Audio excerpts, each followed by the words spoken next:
அனைவருக்கும் வணக்கம். தர்மோ ரக்ஷதி ரக்ஷதா, தர்மத்தின் வழியில் செல்வோம்.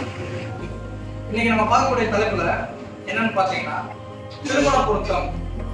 திருமண பொருத்தத்துல முக்கியமா திருமணத்தை தடை பண்ணக்கூடிய தோஷங்கள் அப்படின்னு பாத்தீங்கன்னா, இப்ப நம்ம தோஷங்கள் வந்து எவ்வளவு தோஷங்கள் சொல்றாங்க, செவ்வாய் தோஷம், நாக தோஷம் சொல்றாங்க.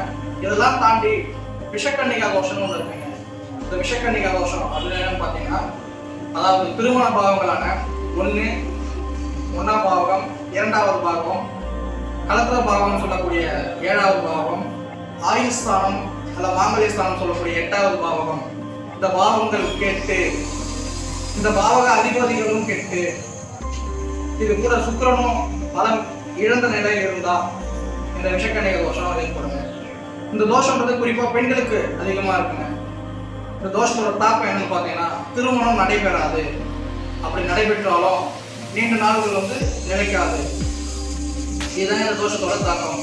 சரிங்க, இந்த தோஷம் இருந்து நம்ம திருமணம் பண்ணணும், அப்ப வேற என்ன பண்றது அப்படின்னு பாத்தீங்கன்னா, 2வது திருமணம், அதாவது ஏற்கனவே திருமணம் முடிஞ்ச ஒரு நபரையோ இல்ல ஒரு பெண்ணையோ திருமணம் பண்றது, இதுதாங்க இதுக்கான ரெமெடி. எனவே இப்போ திருமணம் ஆகக்கூடிய வயசுல இருக்க பெண்கள், குறிப்பா பெண்கள் அவரோட ஜாதகத்தை பார்த்து அதில் இருக்கக்கூடிய தோஷங்களை கண்டறிந்து அதற்கேற்றாற்போல் மன வாழ்க்கையை தேர்வு செய்ய உங்களை என்னுடன் கேட்டுக்கொள்கிறேன். நன்றி, வணக்கம்.